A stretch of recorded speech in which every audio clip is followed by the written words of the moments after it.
La paix et la grâce de Dieu vous soient données. Jeudi d'études bibliques. Comment étudier l'enlèvement de l'Église, partie 2. La semaine dernière, nous avons déjà abordé les prophéties qui prédisent la fin des temps. Et aujourd'hui, nous allons étudier le sujet qui dit quels sont les signes de la fin des temps. Bien-aimés, étudier le sujet sur l'eschatologie, c'est pas du tout facile. C'est pour cela vous devez nous encourager en regardant cette vidéo. Vous devez abonner, activer la cloche des notifications pour ne pas rater aucune de nos vidéos. Aimer, partager et laisser un commentaire. Que Dieu vous bénisse. Quels sont les signes de la fin des temps? Matthieu chapitre 24 versets 5 à 8, c'est la lecture que vous devez faire aujourd'hui. Le livre de Matthieu nous donne des indices importants pour que nous puissions discerner que la fin des temps est proche. En effet, beaucoup viendront sous mon nom et diront, c'est moi qui suis le Messie. C'est évident. Et pour comprendre la fin des temps, vous devez remarquer qu'il y a beaucoup de gens qui prétendent qu'il était le Messie. Et ils tromperont beaucoup de gens. Alléluia. Vous entendrez parler de guerre et des menaces de guerre. Ne vous laissez pas effrayer, car il faut que toute chose arrive. Cependant, ce ne sera pas encore la fin. Une nation se dressera contre une nation et un royaume contre un royaume. Il y aura en divers endroits des famines et des tremblements de terre. La fin des temps sera marquée par une affluence de faux prophètes. Alléluia. Les faux prophètes. Regardez bien aujourd'hui.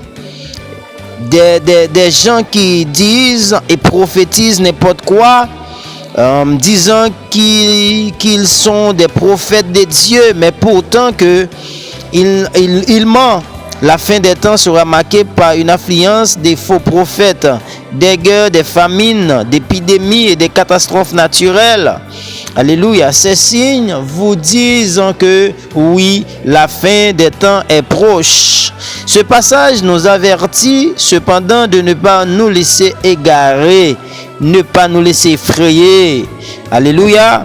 Et nous les chrétiens, vous qui attendez le retour de notre Seigneur Jésus, vous ne devez pas vous laisser effrayer par les tribulations, les problèmes, les difficultés, et des choses horribles qui se passent actuellement dans le monde, des crimes, des catastrophes, etc.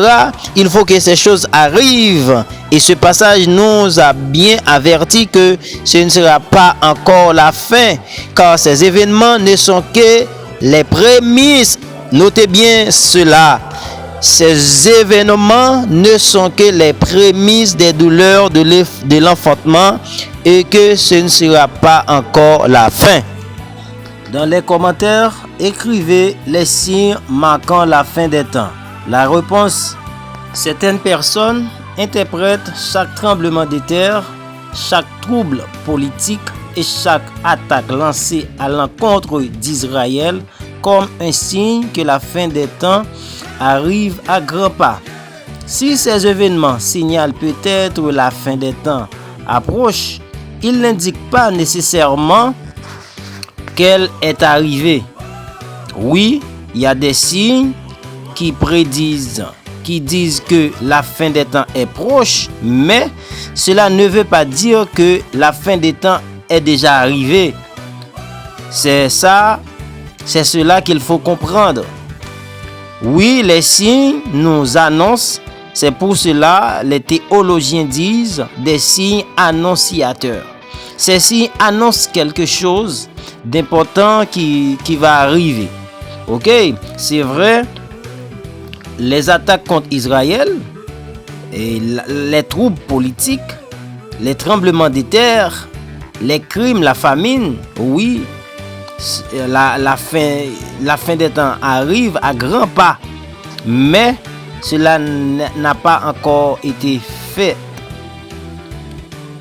Si ces événements signalent peut-être que la fin des temps est proche, ils n'indiquent pas nécessairement qu'elle est arrivée.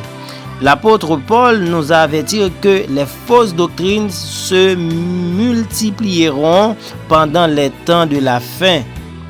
Mais l'Esprit dit expressément que dans les derniers jours, certains abandonneront la foi pour s'attacher à des esprits trompeurs et à des doctrines des démons. 1 Timothée chapitre 4, le verset 1er. L'abandon de la foi, l'apostasie, est aussi un signe marquant la fin des temps. Oui, des gens qui autrefois servaient Dieu dans la persévérance, dans la sanctification, aujourd'hui, ils disent bon, c'est pas trop nécessaire, la sanctification, c'est pas trop nécessaire de servir Dieu. Ce sont des signes d'abandon, de l'apostasie. L'apostasie arrive, l'apostasie est dangereuse pour les chrétiens qui attendent la fin des temps. L'apostasie, comme nous avertit Paul, il faut faire attention, mes chers frères et sœurs dans les Seigneurs, il faut faire attention avec l'apostasie, l'abandon de la foi, car Jésus nous a dit, quand il viendra, trouvera-t-il la foi sur la terre? Beaucoup de gens aujourd'hui abandonnent la foi. Les temps de la fin sont décrits comme des temps difficiles à cause de la méchanceté des hommes qui résistent activement à la vérité. Dès Timothée chapitre 3, le verset 1er à 9, vous devez lire ce passage. Il dit que dans les derniers jours, il y aura des temps difficiles. Et les temps difficiles sont marqués par des gens religieux. Les temps difficiles sont marqués par des gens qui aiment le plaisir plus que Dieu. Nous allons lire ces passages. Conseil pour les temps difficiles. De Timothée chapitre 3, le verset en premier. Sache que dans les derniers jours, il y aura des temps difficiles, car les hommes seront égoïstes, amis de l'argent, vantards, orgueilleux, blasphémateurs, rebelles à leurs parents, ingrats, impies, insensibles, implacables, calomniateurs, violents, cruels, ennemis du bien, traîtres, emportés, aveugles par l'orgueil et amis du plaisir plutôt que Dieu. Ils auront l'apparence de la piété, mais régneront ceux qui en fait la force. Éloigne-toi de ces hommes-là. Amen. C'est l'avertissement de l'apôtre Paul avec vous, nous les chrétiens d'aujourd'hui, qui attendent impatiemment le retour de notre Seigneur Jésus. Nous devons apprendre à vivre dans les temps difficiles pour ne pas abandonner la foi, pour ne pas rejeter la parole de Dieu, la saine doctrine, l'évangile de Jésus-Christ. Il faut être capable de vivre dans les temps difficiles. C'est vrai, actuellement, dans l'église, il y a des gens qui aiment le plaisir plus que Dieu. Il y a des gens qui sont emportés par la cupidité. Et on parle aujourd'hui de cette doctrine où les gens foncent tout droit vers l'argent. L'argent à tout prix, peu importe ce qui se passe, l'argent, le fait de gagner, c'est bon. Mais la Bible dit il y a des gens qui sont aimants, qui sont fous de l'argent, de gagner l'argent à tout prix. Par la méchanceté, mensonge, vol. Les temps sont difficiles et c'est normal pour que ces choses arrivent. Mais malheur à celui à qui ces choses sont arrivées. Alléluia. Il faut éviter. Il faut éviter parce que la Bible est claire que dans les derniers jours, il y aura des temps difficiles. Maintenant, mes bien-aimés frères et sœurs,